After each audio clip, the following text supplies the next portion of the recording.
हम लोग जब भी रिजर्वेशन पर बात करते हैं तो एक सवाल मन में उठता है कि 50% रिजर्वेशन ये एमआर बालाजी में कहा कि दिया जा सकता है, लेकिन जब प्रैक्टिकली हम देखते हैं तो पोस्ट कोई विज्ञापित हो या फिर किसी भी एजुकेशनल इंस्टीट्यूट में एडमिशन होना हो, ये जीवन के किसी भी क्षेत्र में रिजर्वेशन दिया जाना हो, तो हमें दिखाई यह पड़ता है कि रिजर्वेशन 50% की सीमा से बहुत आगे है। और तब एक सैद्धांतिक दिक्कत, एक सैद्धांतिक अंतर्द्वंद ये अपने मन में खड़ा होना शुरू हो जाता है कि आखिर बताया तो यह गया कि 27% ओबीसी और 22% एससी एंड एसटी, यानी टोटल हुआ 49%। एमआर बालाजी में कहा कि इन एक्सेस ऑफ 50% रिजर्वेशन हो ही नहीं सकता। यही बात इंदिरा साहनी में कही, हालांकि इंदिरा साहनी में रोजगार के संदर्भ में यह बात कही गई, और एमआर बालाजी में सभी क्षेत्र, चाहे रोजगार हो या जीवन का कोई क्षेत्र हो, उसके संदर्भ में यह बात कही गई। यद्यपि एमआर बालाजी 15/4 के आधार पर डिसाइड है, इसलिए यह कहा जा सकता है कि उसका रोजगार से संबंध नहीं, लेकिन फिर भी एमआर बालाजी में ऐसा कोई स्पेसिफिकेशन आया नहीं। तो एमआर बालाजी या इंदिरा साहनी जब दोनों को हम मिलाते हैं तो ओवरऑल एक बात दिखाई देती है कि रिजर्वेशन 49% होना चाहिए, लेकिन प्रैक्टिकली हम देख रहे होते हैं कि विकलांगों का रिजर्वेशन, महिलाओं का रिजर्वेशन, एक्स आर्मी पर्सनल का रिजर्वेशन, युद्ध में जो सेना के लोग घायल हो गए उनका रिजर्वेशन, यूनियन टेरिटरीज अंडमान जैसी, हालांकि यूनियन टेरिटरी तो दिल्ली और चंडीगढ़ भी है, लेकिन दिल्ली और चंडीगढ़ जैसी यूनियन टेरिटरी को छोड़कर जो अंडमान जैसी टेरिटरी है इंडियन, ठीक है, उनके लोगों के लिए रिजर्वेशन, फ्रीडम फाइटर्स का रिजर्वेशन, और कई जगह तो यूनिवर्सिटी में काम करने वाले लोग उनके वर्ड्स का, यानी उनके प्रतिपाल्यों का रिजर्वेशन, ये भी दिखाई देता है। और जब इस टोटल रिजर्वेशन को काउंट किया जाता है तो वो 75, 80 ऐसे बैठता है। तो सवाल मन में उठता है कि फिर एमआर बालाजी, इंदिरा साहनी में जो 50% का राइडर आया उसका क्या मतलब बचा, और ये 75% या 80% रिजर्वेशन हो कैसे रहा। और तब आपके दिमाग में तो जो चलता है सो चलता ही है। जो so called legal expert, so called शब्द का प्रयोग हम जानबूझकर कर रहे हैं क्योंकि आपकी मान्यता उनके बारे में यह है कि वो लॉ के एक्सपर्ट हैं, जबकि लॉ उन्हें सिर्फ इसी तरह आता है जिस भाव में भिखारी कहता है कि लॉ, उसी भाव में उन्हें सिर्फ लॉ शब्द पता है, बाकी उन्हें पता कुछ नहीं। वो आपके मन में एक धारणा पैदा करते हैं कि जो लिखा है वो तो चलता ही नहीं, चलता तो कुछ और है। पूछो चलता क्या? बोले सुप्रीम कोर्ट जो चाहे सो डिसाइड कर दे। बोले सुप्रीम कोर्ट तो सर्वोच्च है, वो तो जो चाहे सो कर दे। तो सुप्रीम कोर्ट की एक राजाओं जैसी इमेज ये आपके मन में विकसित कर दी जाती है, और कोई आता है वो सरकार की राजाओं जैसी इमेज डेवलप कर देता है कि सरकार जो चाहे तो कर दे। और जो सो कॉल्ड पढ़ा लिखा वर्ग वो बताता है कि सरकार जो चाहे तो कानून बना दे। इस प्रकार की जो गलत फहमियां हैं ये आपके मन में चलती हैं, जबकि अगर आप देखेंगे तो कॉन्स्टिट्यूशनली जो आर्टिकल 15(1) है और जो आर्टिकल 16(1) है और जो आर्टिकल 14 है, ये अपने आप में सफिशिएंट है किसी भी ढंग का रिजर्वेशन देने के लिए। है क्या? आपने रिजर्वेशन का मतलब समझ लिया है, एससी एसटी प्लस ओबीसी। इसके अलावा आप किसी रिजर्वेशन के बारे में सोचने को तैयार नहीं है, आपके ध्यान में ही नहीं है कि रिजर्वेशन इसके अलावा भी हो सकता है। इवन अब ईडब्ल्यूएस आ गया, लेकिन इसके बाद भी आपके ध्यान में जब भी रिजर्वेशन टर्म का इस्तेमाल होता है तो यही रिजर्वेशन आता है। तो महिलाओं का रिजर्वेशन आपके ध्यान में आता है, न ईडब्ल्यूएस का रिजर्वेशन आपके ध्यान में आता है, ठीक है, न एक्स आर्मी पर्सनल का रिजर्वेशन आपके ध्यान में आता है, न विकलांगों का आता है, न यूनियन टेरिटरी के पक्ष में जो दिया गया वो आता, कुछ आता ही नहीं। और जब आता ही नहीं तो आगे की बात करना ही बेकार है। जबकि आपको सोचना ऐसे चाहिए कि जब भी किसी भी वर्ग को रिजर्वेशन दिया जाएगा वो किसी भी आधार पर दिया जाए, क्योंकि रिजर्वेशन जब भी दिया जाएगा किसी न किसी आधार पर दिया जाएगा। Socially and educationally backward class को रिजर्वेशन उसके सोशल बैकवर्डनेस और एजुकेशनल बैकवर्डनेस के आधार पर दिया जा सकता है, यह स्वयं संविधान ने लिख दिया। ठीक है, एससी एंड एसटी ये कोई जाति नहीं है, ये एक वर्ग है जिसमें बहुत सारी जातियां शामिल हैं। तो वो जातियां जो एससी एसटी वर्ग में आ गए उनके पक्ष में रिजर्वेशन दिया जा सकता है, ये कॉन्स्टिट्यूशन ने इटसेल्फ लिख दिया। और आपको कई बार बताया गया है कि कानूनों में इटसेल्फ कोई चीज इसलिए लिखी जाती है कि बहुधा वैसा ही होता रहता है, इसलिए नहीं लिखी जाती है कि उसके सिवा और कुछ संभव नहीं है। ये नहीं, जैसे हम अक्सर उदाहरण वही देते हैं कि इंडियन कॉन्ट्रैक्ट एक्ट धारा 16(1), ठीक है, वो क्या कहता है कि पूर्वगामी उपबंधों की व्यापकता पर कोई प्रतिकूल प्रभाव डाले बिना, ठीक है, यह है कि संविदा असम्यक असर से उत्प्रेरित कही जाती है। जबकि कोई एक व्यक्ति जो संविदा में पक्षकार है वो दूसरे पक्षकार की इच्छा पर को अधिशासित करने की स्थिति में है। इच्छा को अधिशासित करने की स्थिति में वो क्यों है इसका जिक्र नहीं करते हैं। ठीक है, 16(1) नहीं, शायद 16(2) है यह कि पूर्वगामी उपबंधों की व्यापकता पर कोई प्रतिकूल प्रभाव डाले बिना, ठीक है, नहीं है। 16(1) है कि संविदा असम्यक असर से उत्प्रेरित कही जाती है, ये बताता है। और 16(2) में ये कहता है पूर्वगामी उपबंधों की व्यापकता पर प्रतिकूल प्रभाव डाले बिना यह है कि वो संविदा जो वैश्वासिक संबंधों के अंतर्गत की गई है, ठीक है, उनमें यह माना जाएगा कि एक पक्षकार दूसरे पक्षकार की इच्छा को अधिशासित करने की स्थिति में था, इस ढंग की बात आती है।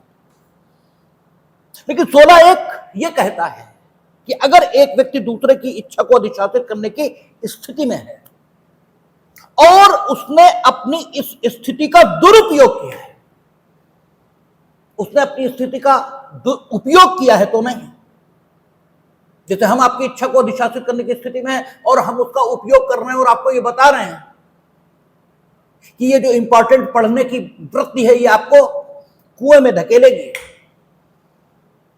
और इससे कुछ नहीं होगा। और अगर हम आपको प्रभावित कर दें और ब्रॉड स्केल पर पढ़ने के लिए राजी कर लें तो हमने अपनी स्थिति का उपयोग किया है, दुरुपयोग नहीं किया है।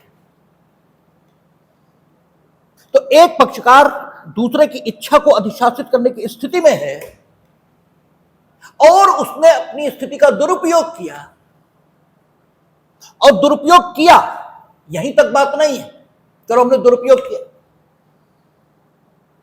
लेकिन उस दुरुपयोग से तुम्हें कोई नुकसान नहीं हुआ, ठीक है, तो इस दुरुपयोग का भी कोई अर्थ नहीं है।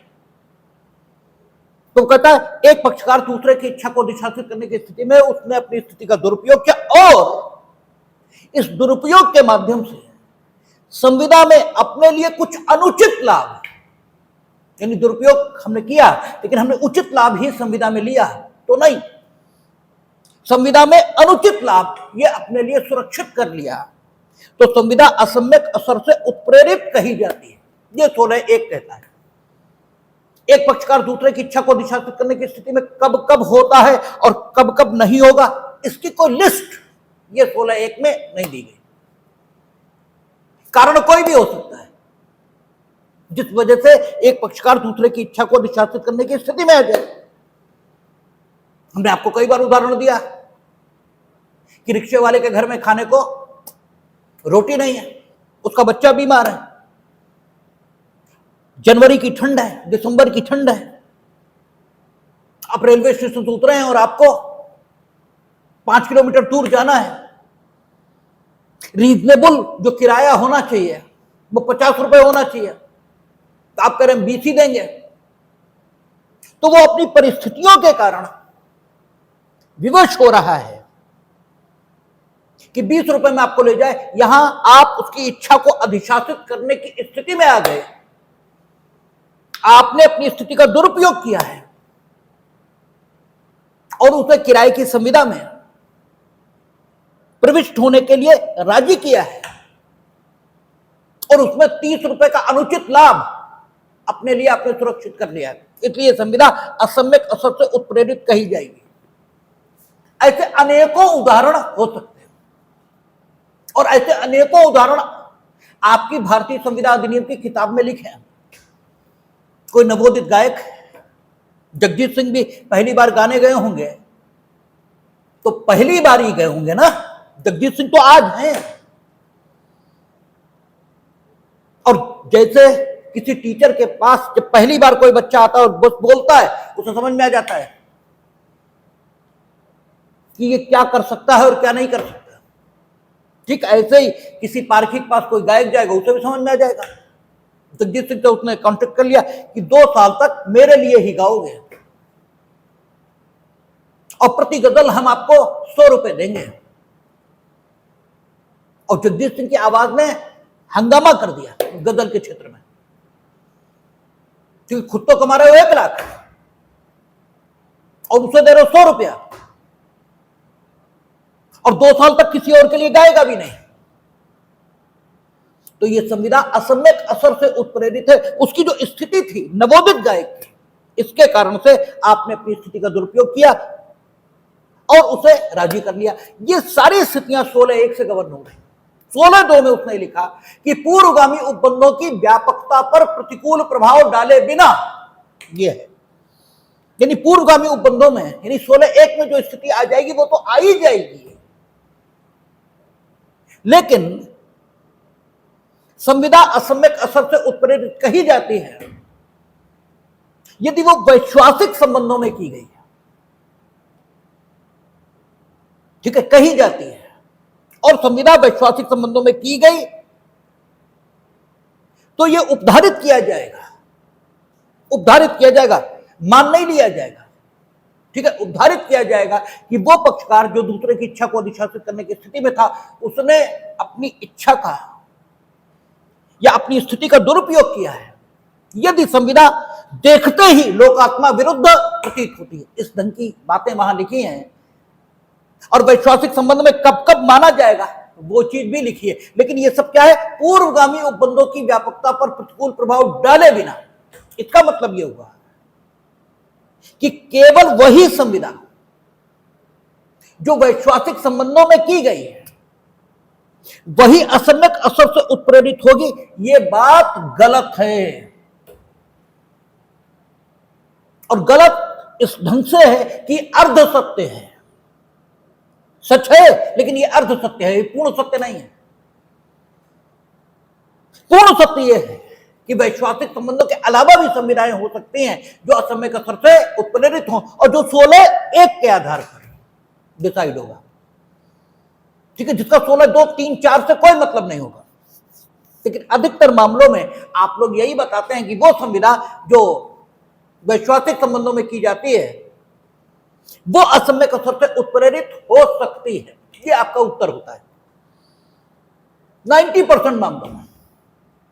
जबकि ये ठीक है कि समाज में अधिकतर वो संविधाएं ही असम्य कसरत से उत्प्रेरित होती हैं जो वैश्वासिक संबंधों में की जाती हैं, लेकिन ये कोई सार्वभौमिक सत्य नहीं है। इसलिए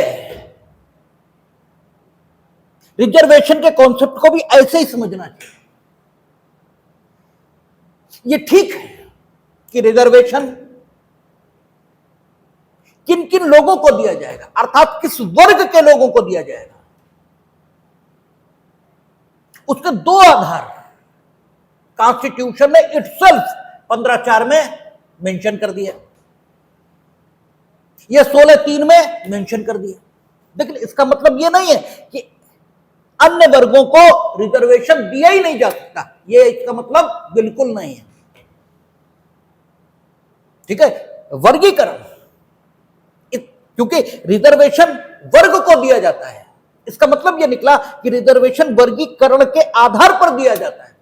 इसको ऐसे भी कह सकते हैं, रिजर्वेशन वर्ग को मिलता है, इसका मतलब यह हुआ कि रिजर्वेशन वर्गीकरण के आधार पर मिलता है। तो इसका मतलब यह हुआ कि वर्गीकरण किस ढंग से किया जाना चाहिए यदि संविधान में बताया गया है और उस ढंग से वर्गीकरण किया गया है, तो भले ही वो वर्गीकरण socially and educationally backward class, SC and ST इससे अलग हटकर है, तो भी वो वर्गीकरण चूंकि संविधान में बताए गए तरीके से किया गया इसलिए विधिसंगत है, और उस ढंग से किए गए वर्गीकरण के आधार पर उस वर्ग में शामिल व्यक्तियों को रिजर्वेशन दिया जा सकता है। ठीक है, सैद्धांतिक रूप से यह बात निकल आती है। और रिजर्वेशन ये महिलाओं को भी दिया जा सकता है 15(3) के मुताबिक। और रिजर्वेशन के बाद साथ एक बात और सही है, वो ये है कि रिजर्वेशन एक पॉजिटिव एक्शन है उस वर्ग के पक्ष में जिसको यह दिया जा रहा है। लेकिन अगर पॉजिटिव एक्शन को हम डिग्रियों में बांटें तो यह सर्वोच्च डिग्री का पॉजिटिव एक्शन है। मिनिमम डिग्री का पॉजिटिव एक्शन यह कि भाई हम स्कूल जाने के लिए तुम्हें साइकिल दे देंगे। ठीक है, हम स्कूल में फला वर्ग के लोगों के लिए एसी लगवा देंगे, हम फला वर्ग के लोगों को एडिशनल पढ़ा देंगे, हम फला वर्ग के लोगों को वजीफा दे देंगे, हम फला वर्ग के लोगों से फीस नहीं लेंगे। ठीक है, ये पॉजिटिव एक्शन है, लेकिन सर्वोच्च पॉजिटिव एक्शन ये है कि रिजर्वेशन दे देंगे। ठीक है ना, तो रिजर्वेशन पॉजिटिव एक्शन है जो सर्वोच्च प्रकार का है। ठीक है, और 15(3) की जो भाषा है या 15(4) की जो भाषा है वो विशेष उपबंध की बात करते हैं, और 16 की जो भाषा है वो रोजगार की बात करती है। और कॉन्स्टिट्यूशनल इंटरप्रिटेशन हो या किसी भी ढंग का इंटरप्रिटेशन हो, उसमें अगर स्पेसिफिक सिचुएशन के लिए स्पेसिफिक आर्टिकल आ जाएगा तो मामला स्पेसिफिक आर्टिकल से गवर्न होगा, अदरवाइज सामान्य से। तो socially and educationally backward class, SC and ST नागरिकों का पिछड़ा वर्ग है। ठीक है, इसके पक्ष में जब रोजगार में रिजर्वेशन दिया जाएगा तो 16 देखा जाएगा, क्योंकि 16 में 16(3) है, 16(4) है जो इन वर्गों के पक्ष में रिजर्वेशन के सिद्धांतों को शासित करता है। लेकिन महिलाओं के संबंध में जब बात चलेगी तो चूंकि 16(4) में कोई बात नहीं कही गई और 15(3) स्पेसिफिकली महिलाओं की बात करता है और 15(3) जनरल प्रोविजन है, इसलिए महिलाओं के पक्ष में हर प्रकार का पॉजिटिव एक्शन 15(3) में लिया जा सकता है। यह बात आपको बताई गई है। लेकिन रिजर्वेशन एक वर्गीकरण की प्रक्रिया के माध्यम से दिया जाता है, इससे कोई इनकार नहीं हो सकता। और वर्गीकरण करने का तरीका क्या होगा ये 14 में बताया। ठीक है, और वर्गीकरण किन आधारों पर नहीं होगा ये 15(1) में बताया। ठीक है। और 15(1) में जो आधार दिए गए वही 16(1) में कहे गए रोजगार के संदर्भों में। इसका मतलब यह हुआ कि रोजगार के संदर्भों में जब आप किसी भी वर्ग को रिजर्वेशन देंगे, ठीक है, पिछड़े वर्गों के अलावा किसी को भी देंगे, तो जो आर्टिकल देखा जाएगा वो 16(1), और जो आर्टिकल देखा जाएगा 16(1) मतलब यह हुआ कि रोजगार में आप किसी भी वर्ग को रिजर्वेशन देंगे जो नागरिकों का पिछड़ा वर्ग नहीं है, तो 16(1) में वर्गीकरण के जो आधार मना किए गए उन्हें छोड़कर अन्य किसी आधार पर यदि आप वर्गीकरण कर सकते हैं तो करिए और रोजगार में रिजर्वेशन दे दीजिए, कोई दिक्कत नहीं। और रोजगार को छोड़कर अन्य किसी मामले में रिजर्वेशन देना है तो 15(1) इसमें वर्णित वर्गीकरण के आधारों को छोड़कर अगर किसी आधार पर वर्गीकरण हो सकता है तो आप करिए और रिजर्वेशन दे दीजिए, कोई दिक्कत नहीं, ठीक है। क्योंकि वर्गीकरण जिन जिन आधारों पर नहीं हो सकता वो 15 और 16 में बताए गए। और वर्गीकरण 14 कहता है कि किया जा सकता है, किस प्रकार किया जा सकता है कि वर्गीकरण का आधार कैसा होना चाहिए, वास्तविक होना चाहिए, तर्कसंगत होना चाहिए, बुद्धिमत्तापूर्ण होना चाहिए, और वर्गीकरण जिस लिए आपने किया है उस उद्देश्य से वर्गीकरण के आधार का एक युक्त संबंध होना चाहिए। अगर ये आवश्यकताएं पूरी हैं तो वर्गीकरण हो सकता है। तो इसका मतलब यह हुआ कि रिजर्वेशन का होल कॉन्सेप्ट इस प्रकार समझा जा सकता है कि रोजगार में महिलाओं को रिजर्वेशन देना है तो 15(3), एजुकेशनल इंस्टीट्यूट सहित जीवन के किसी भी क्षेत्र में महिलाओं को रिजर्वेशन देना है या उनके पक्ष में कोई पॉजिटिव एक्शन लेना है तो 15(3). जैसे आपने कहा था बेल के सिलसिले में कि वहां लिखा था स्त्री, रोगी, शिथिलांग या अन्य व्यक्ति, ठीक है, तो 15(3). पिछड़े वर्ग के नागरिकों को रोजगार में रिजर्वेशन देना है तो 16(3), 16(4), 16(4) हम कह रहे हैं, यह 16(3) मतलब एकदम एग्जैक्ट हमें याद नहीं, लेकिन 16(3) या 16(4) ऐसे करना है, ठीक है। पिछड़े वर्ग के नागरिकों को रोजगार में छोड़कर जीवन के किसी भी क्षेत्र में रिजर्वेशन देना है तो 15(4), 15(5), ठीक है, 15(5) नया जुड़ा, ठीक है। Socially and educationally backward class, SC ST, इसे रोजगार को छोड़कर अन्य किसी मामले में रिजर्वेशन देना है या कोई पॉजिटिव एक्शन इनके पक्ष में लेना है तो 15(4), ठीक है, और 15(5). महिला, socially and educationally backward class, SC and ST, इन्हें छोड़ने के बाद जो वर्ग नागरिकों का बचा, यदि उस वर्ग में किसी को रिजर्वेशन देना है तो 14, 15(1) और 16(1), ठीक है ना। इस वर्ग को छोड़ने के बाद जो महिला, SC ST और socially and educationally backward class, इसे छोड़ने के बाद जो नागरिकों का वर्ग बचा उसे अगर रोजगार में रिजर्वेशन देना है तो 14 + 16(1). रोजगार को छोड़कर किसी अन्य क्षेत्र में रिजर्वेशन देना है, वो एजुकेशन हो, कोई भी फील्ड हो, तो 14 + 15(1), इसके आधार पर रिजर्वेशन दिया जाएगा। ये टोटल ब्रॉड पिक्चर है, ठीक है, रिजर्वेशन प्रोवाइड कराने के आर्टिकल्स के संबंध में, ठीक है। 14 + 15(1). 14 हम बार बार क्यों जोड़ रहे हैं, क्योंकि 14 में वर्गीकरण का सिद्धांत है, ठीक है ना, और उसके हिसाब से किए गए वर्गीकरण के आधार पर ही आप कोई वर्ग बना सकते हैं। और रिजर्वेशन सहित कोई पॉजिटिव एक्शन आप किसी भी वर्ग के पक्ष में लेना चाहें तो आपको वर्गीकरण करना ही होगा, ठीक है। और जब आप वर्गीकरण करेंगे तो फिर 14 की जरूरत हो ही जानी है, इसलिए हम बार बार 14 का जिक्र कर रहे हैं। तो अगर आप मेंस में लिख रहे हैं तो आपको ये इतनी सारी बात सिर्फ 3 लाइन में लिखी जा सकती है। ये तो सारा हमने समझाने के लिए कहा ना,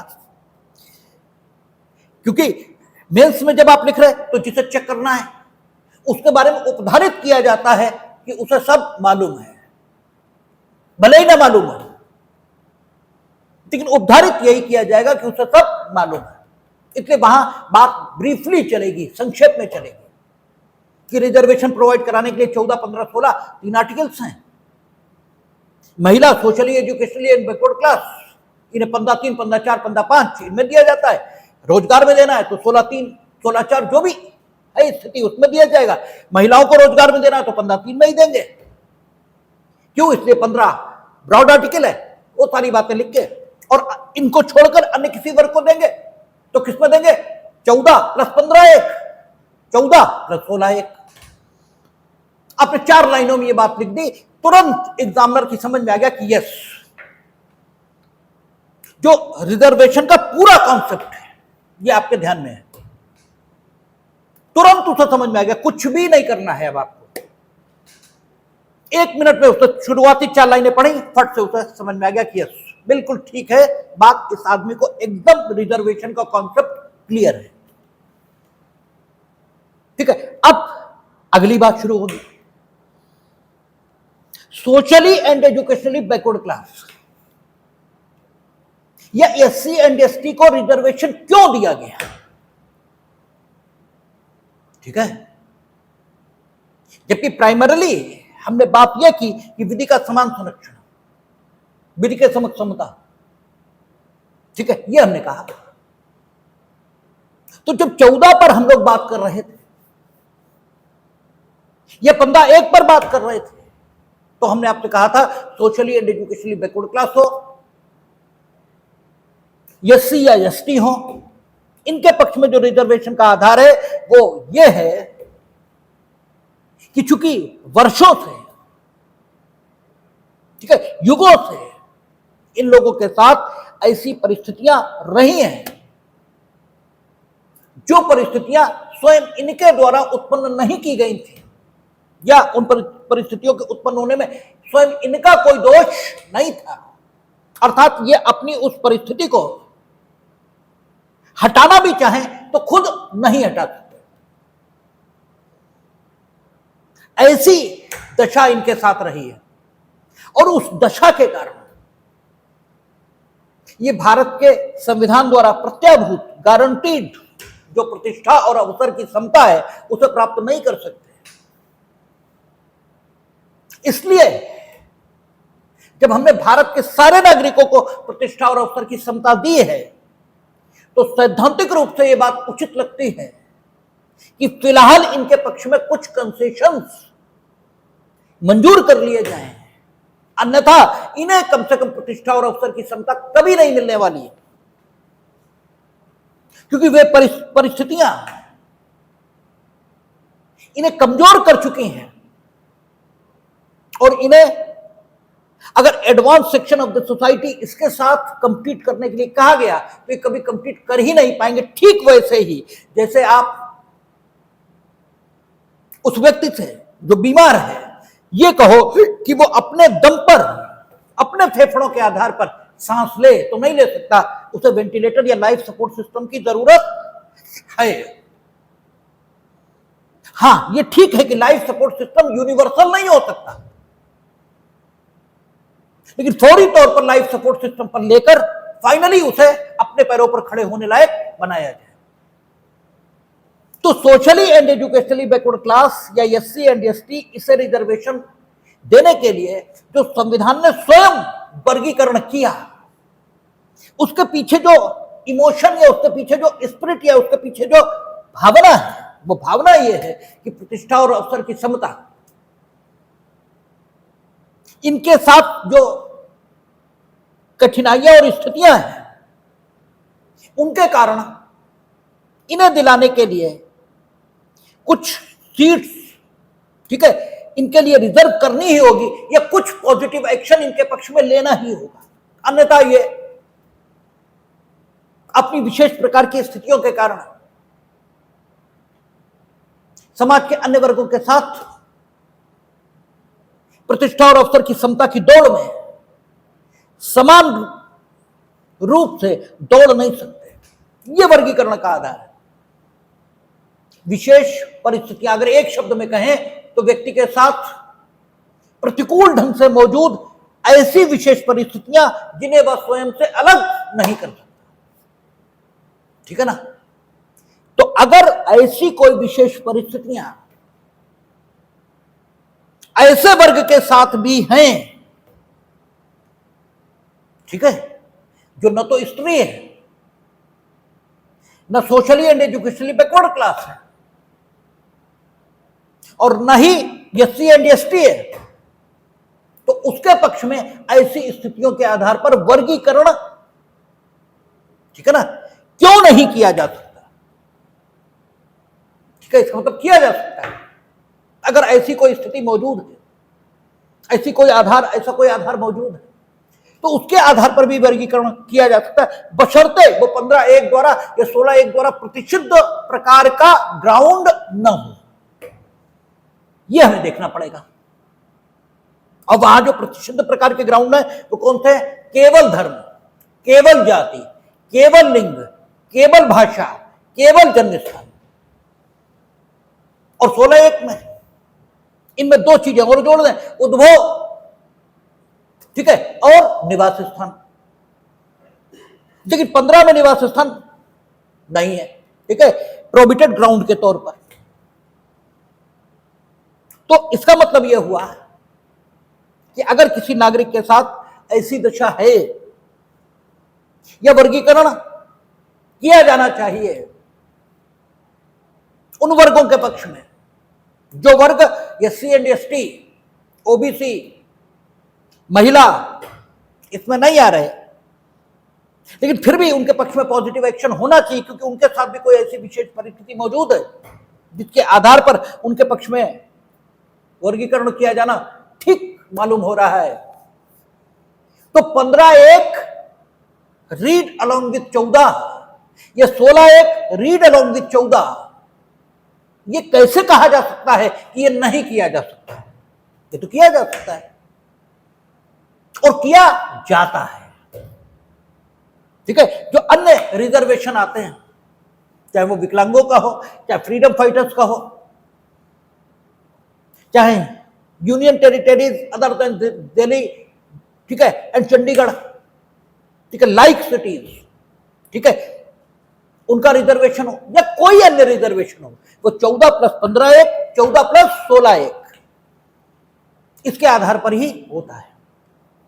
लेकिन जब भी आप वर्गीकरण के माध्यम से रिजर्वेशन, हम इसलिए बार बार उदाहरण दे रहे हैं, अन्यथा रिजर्वेशन भी विशेष उपबंध है, ठीक है, और विशेष उपबंध का मतलब पॉजिटिव एक्शन हुआ। लेकिन क्योंकि यूजुअली रिजर्वेशन जब पॉजिटिव एक्शन के तौर पर दिया जाता है तभी ज्यादा बवाल मचता है। आप साइकिल दे दो, आप फीस माफ कर दो, खाना देने लगो, एमडीएम दे दो। भाई एमडीएम भी तो बच्चों के पक्ष में स्पेशल प्रोविजन है। सारे यूनिवर्सिटी में पढ़ने वाले बच्चों को तो खाना दे नहीं रहे, ठीक है, तो यह भी तो विशेष उपबंध है, लेकिन उस पर कोई ह्यू एंड क्राई नहीं है। ह्यू एंड क्राई तभी होता है जब शिक्षा में, और शिक्षा में भी आप बीएम दे दो, नहीं होता, ठीक है। आप जब एमबीबीएस, बीटेक, एमबीए ऐसे प्रोफेशनल एजुकेशन में देते हैं तब बवाल मचता है। इसीलिए आप देखेंगे इस पॉइंट पर जितने केस आपको मिलेंगे वो अधिकतर एमबीबीएस और बीटेक के कोर्सेज से ही संबंधित।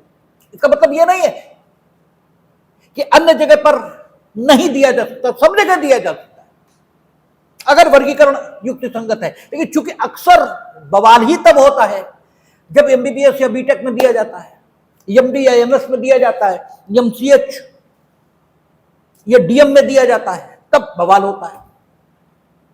तो अधिकतर केसला वहीं से आए हैं, ठीक है।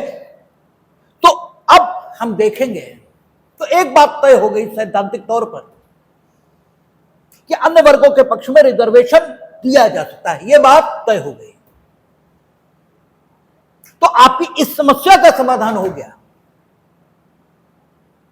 कि जब एमआर बालाजी में 50% का एक प्रतिबंध पहली बार आया था, हालांकि हमने उस पर भी चर्चा की कि वो सैद्धांतिक तौर पर प्रतिबंध नहीं माना जा सकता क्योंकि सुप्रीम कोर्ट ओवर रूल कर सकता है अपने ही डिसीजन को, लेकिन फिर भी जब पूरे संविधान को पढ़ा जाएगा तो ये बड़ा कठिन दिखता है कि उस पर 50% की सीमा को ओवर रूल कर पाएंगे। प्रैक्टिकली ये बड़ा कठिन दिख रहा है, ठीक है, लेकिन सैद्धांतिक रूप से ऐसा नहीं कहा जा सकता कि वो ओवर रूल नहीं कर सकते, ये नहीं कहा जा सकता। और जो जातीय जनगणना के पर प्रश्न उठाने वाले, उसके विरोध करने वाले लोग हैं, वो उसी संभावना के आधार पर विरोध कर रहे हैं, ठीक है। ये 50 भाई सैद्धांतिक है, सैद्धांतिक तौर पर तो बढ़ा ही सकते हैं, तो बढ़ा दिया तो क्या करेंगे। लेकिन हमारे जैसे लोग इस बात पर विश्वास करते हैं कि ऐसा होगा नहीं प्रैक्टिकली।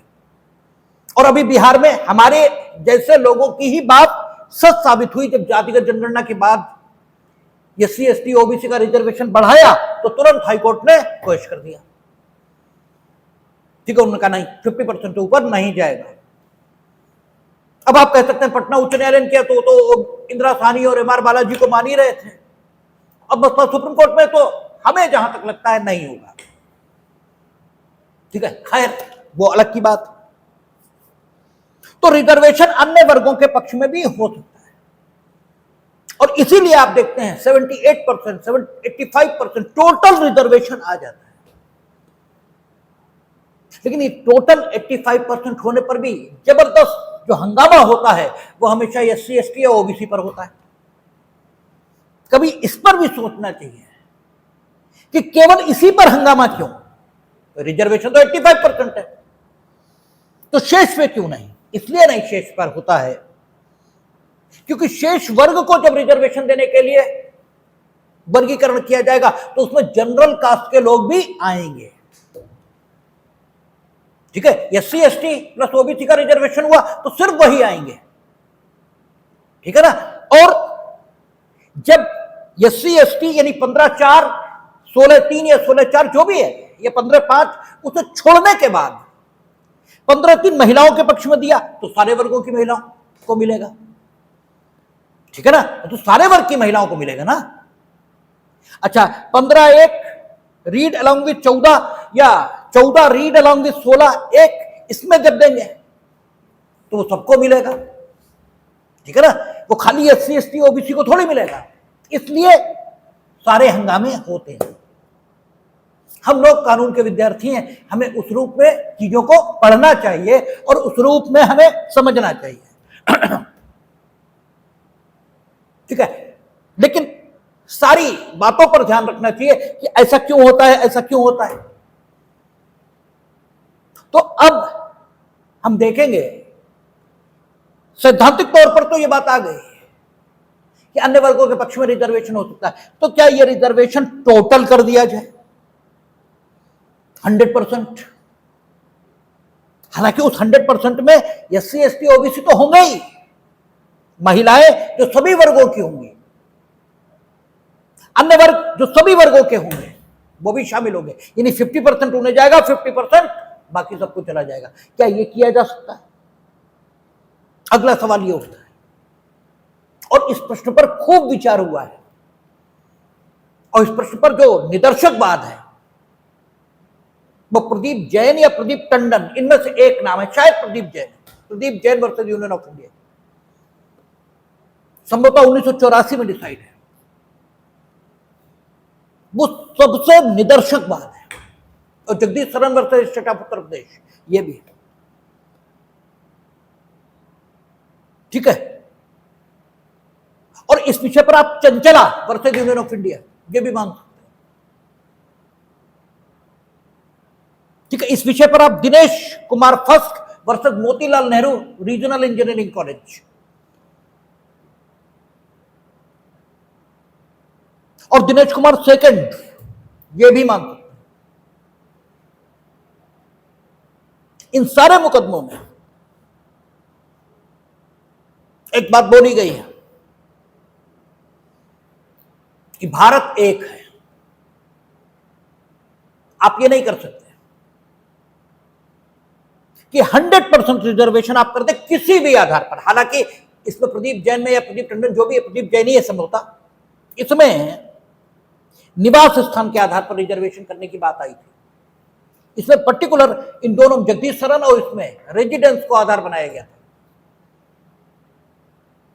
ठीक है, यह कहा गया था कि अमुक स्थान के निवासी होना ही चाहिए, उनके पक्ष में इतने % रिजर्वेशन किया जाएगा। ठीक है, और दिनेश कुमार, दिनेश फर्स्ट, दिनेश सेकंड, चंचला, इसमें यूनिवर्सिटी वाइज जो रिजर्वेशन था इस पर मुख्य बात की गई थी कि हम अपनी यूनिवर्सिटी से एफिलिएटेड जो मेडिकल कॉलेजेस है, सब में मेडिकल का मामला है। इन सारी मामलों में सब में मेडिकल सीट्स को लेकर झगड़ा है। ठीक है, इसमें ये वो तो Motilal Nehru regional medical college है, हम इंजीनियरिंग कॉलेज बोल गए, मेडिकल कॉलेज है। ठीक है, इसमें यह कहा गया था कि हमारी यूनिवर्सिटी से एफिलिएटेड जो मेडिकल कॉलेजेस हैं,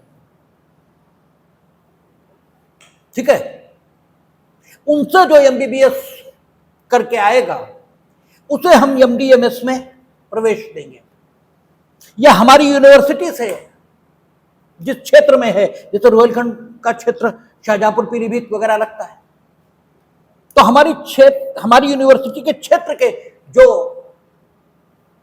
जिले हैं, उन जिलों से जो विद्यार्थी इंटर या एमबीबीएस में प्रवेश के लिए जो आवश्यक परीक्षा है उसे उत्तीर्ण कर रहे हैं, उन्हें ही हम अपनी यूनिवर्सिटी से एफिलिएटेड मेडिकल कॉलेजेस में एडमिशन देंगे। ये इस प्रकार की बातें की गई थी, लेकिन इस पर कोर्ट ने कहा बिल्कुल नहीं। उन्होंने कहा कि रेजिडेंस या यूनिवर्सिटी ये वो आधार नहीं हो सकते कि 100% रिजर्वेशन कर दिया जाए। नो, ये नहीं हो सकता, क्योंकि भारत का संविधान है या इकहरी नागरिकता है।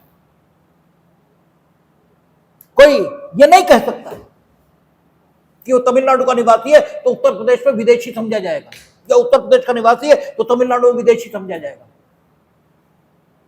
तो आप ऐसा कोई आधार नहीं निर्मित कर सकते, कोई, ना रेजिडेंस ना यूनिवर्सिटी। हालांकि इन मुकदमों में रेजिडेंस और यूनिवर्सिटी का ही इशू इन्वॉल्व था, क्योंकि कोर्ट में तो पर्टिकुलर इश्यूज जाते हैं, उनमें एक पर्टिकुलर इशू होता है। लेकिन कोई आधार ऐसा नहीं हो सकता कि 100% रिजर्वेशन कर दिया। उन्होंने कहा कि होलसेल रिजर्वेशन ये मना रहेंगे, ये नहीं होगा। हां, आप ये कर सकते हैं कि चूंकि आपके रिसोर्सेज इस्तेमाल होते हैं, और यह भी सही है कि झारखंड में आपसे कहा जाए कि घोर आदिवासी इलाके में स्थित मेडिकल कॉलेज से आप एमबीबीएस, एमडी, एमएस करने के बाद वहीं रहो तो आप नहीं रहोगे, आप यहां उत्तर प्रदेश में आ जाओगे। तो झारखंड की आवश्यकता की पूर्ति के लिए राज्य सरकार ने वहां मेडिकल कॉलेज स्थापित किया, और उस क्षेत्र को कुछ भी नहीं मिल रहा। ठीक है ना। हमारी शिकायत क्या है रिलायंस पावर को लेकर कि बिजली घर तो हमारे यहां बना है, प्रदूषण हम झेलें। ठीक है, कोयला जले, उसकी राख हमारे घर में आए। ठीक है, तापमान के परिवर्तन से पर्यावरण को जो नुकसान हो वो हमारे यहां हो, और बिजली सब ग्रिड को चली जाएगी, हम अंधेरे में बैठेंगे। ठीक है, हमें कोई स्पेशल फैसिलिटी नहीं मिलेगी। तो फिर हमारे यहां क्यों लगे, तो हम जाओ लेके कहीं। ये ठीक है कि भारत एक है, ये सही है, लेकिन आदमी के स्वभाव का भी कुछ ध्यान रखना पड़ेगा और स्थानीय आवश्यकताओं का भी कुछ ध्यान रखना ही होगा। स्टेट गवर्नमेंट ने मेडिकल कॉलेज शुरू किया, तुम तो वहां से एमएसएमडी करोगे, यहां जाओगे। अगर वहां का बच्चा एमएसएमडी करेगा तो इस बात की संभावना बहुत अधिक है कि वहीं अस्पताल बनाएगा। अब वो ठगे उस क्षेत्र के लोगों को, फिर भी कम से कम आदमी मरने से तो बचेगा। तो इसलिए अगर किसी पर्टिकुलर स्थान पर स्थापित मेडिकल कॉलेज, उसमें कुछ सीटें रेजिडेंस के आधार पर उस क्षेत्र के निवासियों के लिए रिजर्व कर दी जाए, तो क्षेत्र विशेष की जरूरत को देखते हुए, ठीक है, यह भी नहीं कि हर जगह दिल्ली में क्या कर दोगे भाई निवास के आधार पे, वहां तो एम्स है, वहां तो निरे अस्पताल है, वहां क्यों कर दोगे? यानी यूनिवर्सल नहीं हो सकता। 14 वही तो कह रहा है कि वर्गीकरण हो सकता है, मगर वर्गीकरण का आधार वास्तविक होना चाहिए, तर्कसंगत होना चाहिए, बुद्धिमत्तापूर्ण होना चाहिए। तो अगर पर्टिकुलर स्थान पर आपने निवास को वर्गीकरण का आधार बनाया है, तो उस पर्टिकुलर स्थान पर निवास वर्गीकरण का युक्तिसंगत आधार हो सकता है या नहीं, इसका परीक्षण होगा। और अगर यह पाया गया कि वर्गीकरण का जो उद्देश्य है, क्या उस पर्टिकुलर क्षेत्र को स्वास्थ्य की सुविधाएं उपलब्ध कराना, यह वर्गीकरण का उद्देश्य है ना, इससे एक युक्ति संगत संबंध इस वर्गीकरण का जुड़ रहा है, तो यह वर्गीकरण का आधार उचित है और यह वर्गीकरण किया जा सकता है। एक सवाल, लेकिन यह वर्गीकरण किस विस्तार तक, अब यह दूसरा है। वर्गीकरण किया जा सकता, वही हमारा बालाजी में socially and educationally backward class के पक्ष में रिजर्वेशन हो सकता है, लेकिन किस विस्तार तक, उसका एक्सटेंट क्या हो, यह दूसरा सवाल है। और इसीलिए हियरिंग ने कहा था कि कानून क्या है, विरोधी हितों के बीच संतुलन।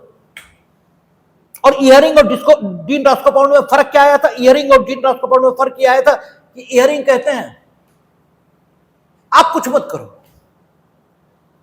विरोधी हित है, इनमें सिर्फ संतुलन बिठा दो।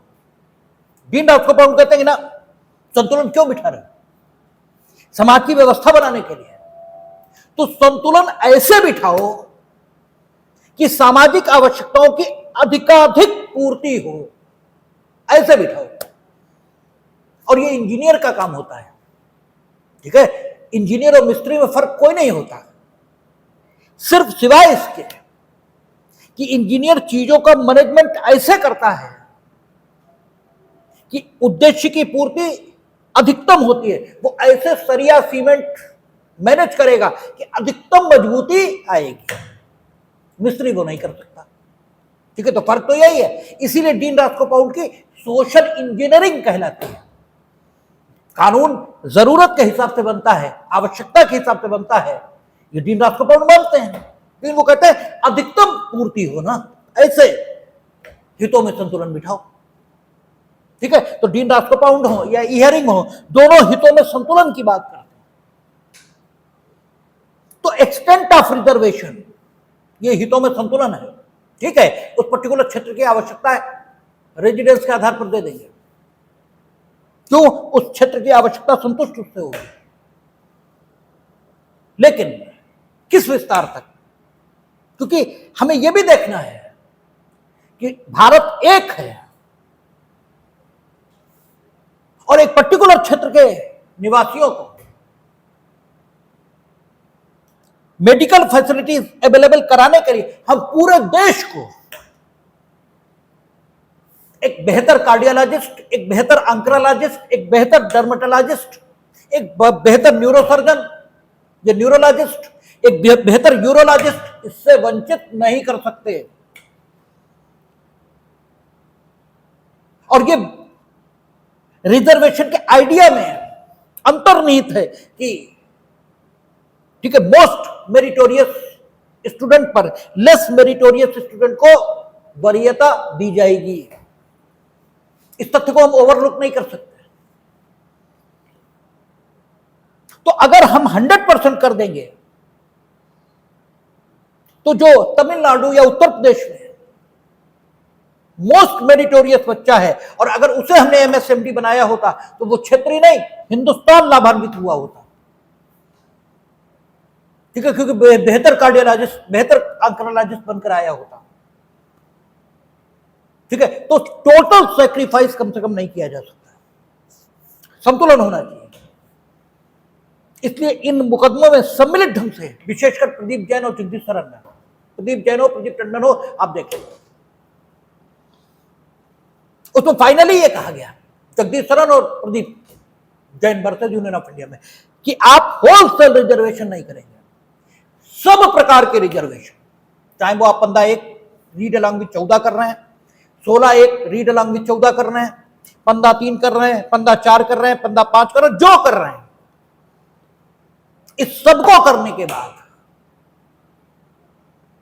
Minimum 15% seats all India basis पर सिलेक्शन के लिए आप खुली रखेंगे। ठीक है ना। दिनेश सेकंड में कहा था 30%, चंचला में कहा था 20%, प्रदीप जैन और जगदीश सरन ये लेटेस्ट है तो इनमें कहा 15%, 100% ऑल इंडिया वाइज। ठीक है, 49% वो बैठेंगे एससी एसटी ओबीसी, शेष सारे वर्ग होंगे, किंतु विशेष आधार जैसे निवास स्थान आदि, यूनिवर्सिटी आदि ये हो सकते हैं आधार, लेकिन विशेष वर्ग में आने वाले सभी वर्गों के लोग उसमें शामिल रहेंगे। लेकिन 15% ऑल इंडिया एंट्रेंस एग्जामिनेशन से ही आएंगे, उसके अलावा नहीं। और इस विषय पर विस्तार से गाइडलाइन दी है प्रदीप जैन ने कि आप जो टेस्ट लेंगे वो कैसे लेंगे, अंग्रेजी माध्यम उसमें होगा, ये नहीं तमिल कर लो और कन्नड़ कर लो, उड़िया कर लो। ठीक है, और जब इस पे केस लॉ की बात हम लोग करेंगे तो देखेंगे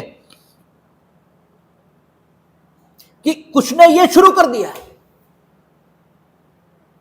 कि जो 15% सीट बची ऑल इंडिया के लिए, उन्होंने कहा कि वो तो हम एमबीबीएस में जो मार्क्स मिले उसकी परसेंटेज के आधार पर कि तुम्हारे 70% तुम्हें कट लेंगे। तो वो सब यही फरुखाबाद में जो मेडिकल कॉलेज चल रहे हैं उन्हीं के सब भर्ती हो जाएंगे, क्योंकि वो तो 90% रखे हैं। बगिया में बैठ के एग्जाम हुआ, आम की बोरी घर पर पहुंची या नहीं पहुंची इस आधार पर नंबर दिए गए। ठीक है, तो वो तो 90% हो गए, ये कर दिया। तो कोर्ट ने प्रदीप जैन में कहा कि no, all India entrance test होगा, सबसे पहली बात। और क्या होगा, अंग्रेजी में लिया जाएगा। और उस टेस्ट में शामिल होने के लिए जो एलिजिबिलिटी जैसे एमबीबीएस निर्धारित कर रखा है आपने, उसमें जो नंबर है उनका कोई मूल्य नहीं होगा, कुछ भी हो तुम्हारे नंबर। उन्होंने कहा कि क्योंकि सब जगह नंबर देने का जो क्राइटेरिया होता है विभिन्न एग्जामिनर्स का वो अलग अलग होता है, इसलिए कुछ नहीं होगा। ठीक है, टोटल मेरिट इस पर ही होगा।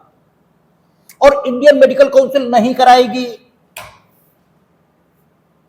क्योंकि उन्होंने कहा इंडियन मेडिकल काउंसिल डॉक्टरों की काउंसिल है, उसे चिकित्सा कैसे की जाए इसका पता है, एग्जाम कैसे कराया जाए ये तो टीचरों को ही पता होता है। और ये बात सही भी है, एग्जाम कैसे कराया जाए, पढ़ाया कैसे जाए, टीचिंग टेक्निक क्या हो ये तो टीचर ही जानते हैं। तो उन्होंने कहा सीबीएसई कराएगी, सीबीएसई, ठीक है, central board of secondary education, और किसी स्टेट का नहीं कराएगा, central board of secondary education यही कराएगा। ठीक है, और ये क्योंकि उनके पास इंफ्रास्ट्रक्चर होता है, उनके पास स्किल होती है, उन्हें पता होता है एग्जाम कैसे होता है, ठीक है, वो कराएंगे। तो इस ढंग से टोटल रिजर्वेशन की बात निकलती है। अब बस एक कॉन्सेप्ट और बचा, और इस कॉन्सेप्ट पर केस लॉ की बात बची है। ठीक है, एक कॉन्सेप्ट और बचा कि जो पोस्ट ग्रेजुएट कोर्सेज हैं उनमें क्या हो, और जो सुपर स्पेशलाइजेशन कोर्सेज हैं, क्या उनमें कोई रिजर्वेशन हो सकता है? क्योंकि आपने कहा socially and educationally backward class, तो जो एमबीबीएस हो गया, क्या अब भी वो सोशली एंड एजुकेशनली बैकवर्ड है? ठीक है भाई, जो एमबीबीएस हो गया, जो बीटेक हो गया, क्या अब भी वो सोशली एंड एजुकेशनली बैकवर्ड है? ये माना जाए तो ये सवाल और बचा। ठीक है, इस पर हम लोग सोमवार को बात करेंगे और इस कॉन्सेप्ट पर केस लाए उस पर बात करेंगे। सैद्धांतिक तौर पर आपको बताए देते हैं कि सुपर स्पेशलाइजेशन कोर्सेज में, ठीक है, और जो पोस्ट ग्रेजुएट कोर्सेज हैं, इनमें फाइनली अभी ये डिसाइड नहीं है, ठीक है, कि एससी एसटी ओबीसी को रिजर्वेशन दिया जाए या ना दिया जाए, लेकिन इतना डिसाइडेड है कि सुपर स्पेशलाइजेशन में नहीं मिलेगा। जहां तक पोस्ट ग्रेजुएट का सवाल है, वहां मिल सकता है, लेकिन उस तरह नहीं जैसे यहां मिल रहा है, उस तरह नहीं। ठीक है, किस तरह मिल सकता है इस पर बात करेंगे। और फाइनली इस विषय पर जो मुकदमा लेटेस्ट है वो Preeti Sagar Srivastava versus union of India, ये है। ठीक है, इस पर हम लोग बात करेंगे, देखेंगे सोमवार को। फिर 16